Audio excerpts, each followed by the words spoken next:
Jerat pasal pemidanaan Undang-Undang Informasi dan Transaksi Elektronik atau Undang-Undang ITE kembali memakan korban. Terakhir yaitu postingan gambar di media jejaring sosial Facebook yang diunggah seorang tukang sate, Muhammad Arsyad. Pemuda berusia 24 tahun itu diceploskan ke tahanan Mabes Polri setelah mengunggah gambar hasil editan Presiden Joko Widodo dan Megawati Soekarno Putri dicampur dengan potongan gambar pornografi. Berdasarkan data dari komunitas Information Communication Technology ICT Watch, hanya dalam kurun waktu 6 tahun sejak diundangkan pada 2008, Undang-Undang ITE telah digunakan untuk menjerat dan membungkam lebih dari 30 orang yang melakukan aktivitas kebebasan berekspresi atau berbeda pendapat di ranah internet. Menurut Direktur Eksekutif ICT Watch, Doni BU, pasal 27 ayat 3 Undang-Undang ITE dengan ancaman hukuman penjara maksimal 6 tahun adalah pasal melankolis. Pasal tersebut adalah fasilitas yang disediakan negara bagi mereka yang melankolis dan ingin memanjakan egonya.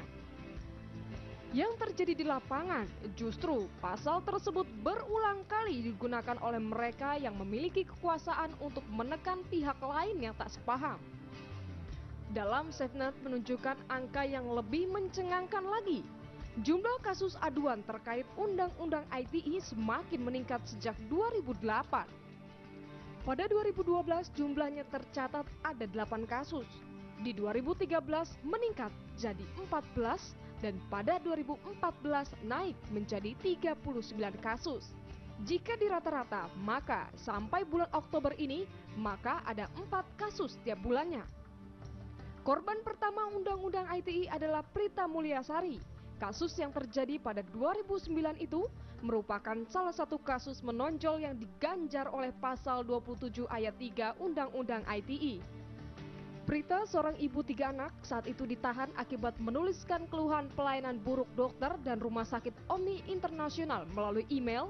Prita sempat ditahan di penjara khusus wanita Tangerang selama 3 pekan. Pada awal proses hukum, pengadilan menetapkan Prita bersalah dalam kasus perdata. Prita dihukum membayar 204 juta rupiah ganti rugi ke Rumah Sakit Omni. Proses hukum yang dijalani Prita cukup panjang. Sampai akhirnya September 2012, Mahkamah Agung menyatakan Prita bebas dari hukuman.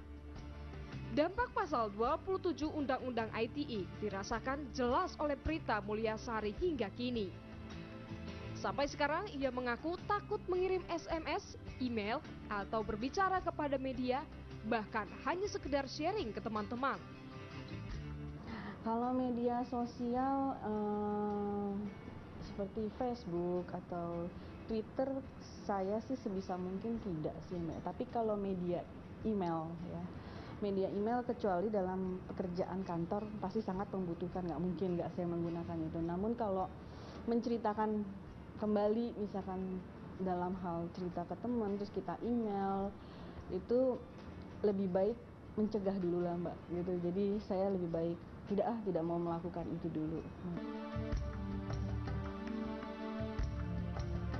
Tidak cuma Prita yang menjadi pesakitan gara-gara Undang-Undang ITE.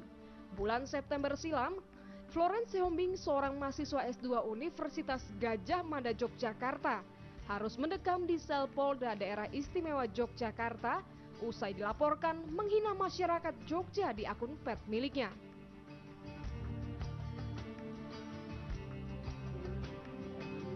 Undang-Undang ITE adalah hantu bagi aktivis dunia maya.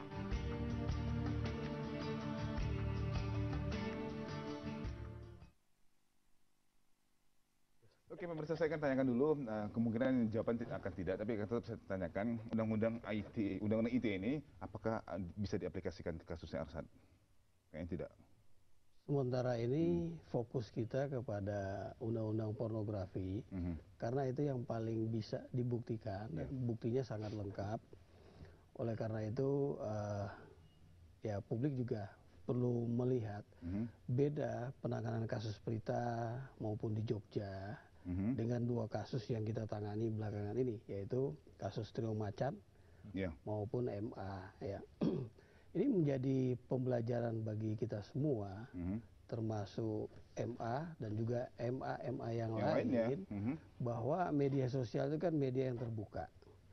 Mari kita gunakan dengan budaya kita. Etika Indonesia kan sangat jelas. Tidak ada etika yang mau menyakiti. Jelas, ya. Dan iseng-iseng itu tidak baik. Ya, karena begitu iseng, walaupun tadinya misalnya komunitas intern, grup, ternyata kan bisa di-share ke tempat lain yang lebih terbuka. Jadi kita harus lebih hati-hati, sikapnya itu adalah sikap mencegah. Jadi ada sikap sebagai seorang polisi, community policing itu harus dibangun di sini. Sikap sebagai orang yang berhati-hati, tapi juga beretika, berbudaya Indonesia, tidak saling menyakiti, saling menyerang, saling menjelekkan, karena itu kembalikan ke kita dulu, ya.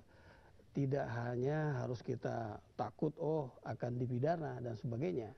Oke, saya pernah dialog mengenai ini sebelumnya dan narasumber mengatakan bahkan semua pengguna Facebook harus ya login, register. Itu kan ada disclaimer. Pengguna tidak boleh mengunggah hal-hal yang berbau pornografi, kekerasan, misalnya segala macam itu. Nah, sekarang pertanyaan saya mungkin bisa dibantu Mas Roy. Nah, dengan ada gini, mungkin bukan saja mungkin MA yang lain, tapi anak-anak lain yang mungkin punya segudang kreativitas atau mungkin bisa nulis dengan baik atau segala macam, ya jadi mungkin takut. Ada sedikit iseng-isengnya, jadi takut mereka.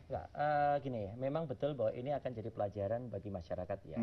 Maka orang jadi seperti berita tadi, jadi takut. Sebenarnya nggak perlu takut ya, karena sudah ada, kalau dulu ada netiketnya. Netiket itu etika di dunia jejaring sosial atau etika di net. Jadi orang tahu dan kebanyakan memang kita membypass itu. Sudah ada term of condition-nya di iya, betul. Nah, gitu. Jadi itu mungkin orang jadi hati-hati. Tapi sebenarnya ada kemiripan. Apa yang dilakukan MA ini dia di Facebook dan kemudian kebetulan dia di Facebook dia sendiri. Dan tapi kan dia ada teman-temannya itu. Dan salah satu kemudian mentautkan dia ke dalam beberapa grup. Dalam kasus berita, dulu juga dia menulis itu dalam 20 alamat. Dan 20 itu ditaruh di dalam CC, semuanya sama. Ya, carbon copy. Jadi di two, bukan di carbon copy, tapi di two. Dan 2 diantaranya adalah mailing list. Kalau itu sebenarnya memang disebar. Ya. Kalau ini sebenarnya tidak. Jadi karena dia nulis di Facebooknya sendiri, kayak Florence Siombing yang ada di Jogja, ya, yang dia. Kalau dia memaki-maki di page-nya dia, ya. Tapi kemudian kan, ya teman-teman itu kan baca semua kan, bahwa dia menggunakan, dan itu jelas itu yang nulis dia. Berita, yang nulis juga berita, yang nulis surat itu berita, dan itu hak dia memang untuk menulis karena kan dia memprotes.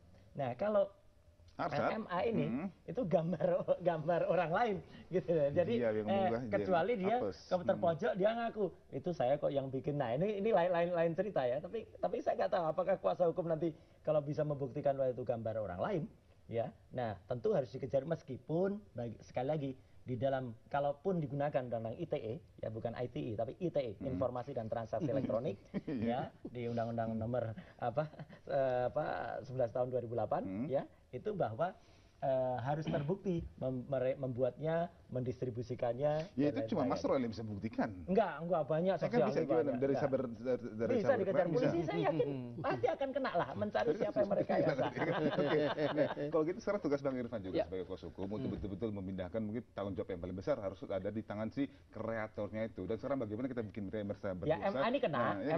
MA ini yang kebetulan dia ibaratnya tadi lah, dia yang kebetulan memungut gambar di jalan, pas ada tilang gitu ya, nah dia yang kena gitu aja. Nah, gimana kira-kira membangun argumen bahwa yang lebih bertanggung jawab adalah si kreator? Memang faktanya dia nggak punya kemampuan untuk utak-atik komputer. Iya. Utak-atik Photoshop apa? Photoshop. Sate kali. Kebanyakan sate. Ini plesetan ini. Dia nggak punya, ya. Bahkan dia buat akun Facebook saja dibuatkan oleh orang, ya, katanya dia. Kemudian bahkan cara kan gini, yang membuat barangkali teman-teman saya yang baca ini kalimatnya bilang nih anak emang tengil nih kayaknya itu kan. Bilang yang membuat itu bukan hanya gambar ya, misalnya posting teks ya. Memang kalau kita pengagum Bapak Jokowi, memang kuping kita jadi panas juga ngelihatnya gitu kan, bacanya. Ternyata cara dia ngopi paste itu katanya, kamu tahu dari mana cara ngopi paste itu jatahnya dari teman-teman samping warnetnya itu gitu kan, cara-caranya gimana diajarin begitu. Jadi memang dia nggak punya kemampuan untuk itu.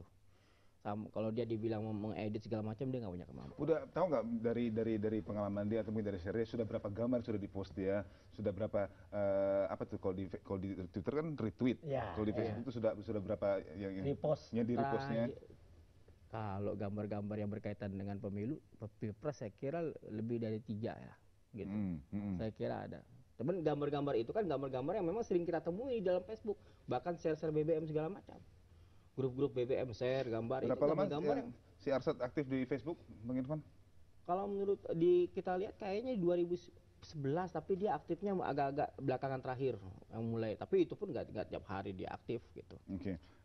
Pak Roni, saya ingin diarahkan lagi Pak Roni, kira-kira pelajaran apa yang harus bisa diambil? Soalnya banyak nanti orang pikir, wah ini kan si Arsad ini kan memang betul-betul nggak tahu apa-apa, dia baru coba klik, ada gambar lucu di uploadnya. Itu nggak lucu, Pak. Oh, itu nggak lucu Kita ya? sepakat bahwa itu gambarnya melanggar hukum ya. Ada gambar yang Sepakat. lain lucu, ada gambar yang lucu di uploadnya, oke beres, tiba-tiba Ya. kena pula satu ini, aduh apa supaya katanya. Nah ini kita harus bedakan nih, saya harus betul-betul bisa diyakinkan bahwa ini adalah Arsad itu memang layak untuk dihukum seperti itu. Nah, tapi yang lebih bagus lagi ya pelajaran buat yang lain-lainnya ya. Bagaimana caranya? Jadi yang perlu kita sampaikan kepada publik ya bahwa kita harus menghindari pertama menggunakan gambar-gambar atau apa saja tulisan yang bernuansa pornografi. Ya. Yang kemudian yang kedua tentu yang mengarah kepada pidana. Apakah penghinaan atau yang bisa sifatnya memeras ya atau pidana lain. Jadi ini kan karakter ini ya, membangun karakter. Kalau seseorang walaupun iseng ya saya kira seseorang seperti Arsad ya MA ini harusnya paham. Gambarnya saja itu Sudah kan tidak porno, perlu, ya. tidak perlu kan dia mengikuti, apalagi dia ya kehidupan keagamannya cukup baik, ya harusnya kan dia aplikasikan dengan baik apa yang dia peroleh di dalam pengetahuan agamanya itu dengan justru melarang orang kawan-kawannya yang menggambar-gambar dan sebagainya, dan dia tidak perlu melatih gambar porno, kan bisa gambar yang lain tadi yang saya katakan tusuk sate atau apa itu kan lebih bagus. Mungkin pelajaran dari Ustadz tidak begitu didengarnya, tapi pelajaran dari polisi baru betul-betul masuk ke telinganya. Kalau nggak ya kan? Memang tujuan penegakan hukum itu kan antara lain bukan kepastian hukumnya saja, tapi ada kemanfaatan hukumnya. Itu yang perlu. Tapi kasus ini menarik. Itu betul. Kita masih ada satu segmen dulu. Oh ya, menariknya nanti kata kuncinya ada langsung di ujung. Habis betul. Di ujung, win-win solution. Bahannya habis. Menteri ngomong gitu, mana Oh, menteri gitu. mantap, Win-win, dia kan win-win. Oke, kami akan kembali, jangan kemana-mana pemirsa.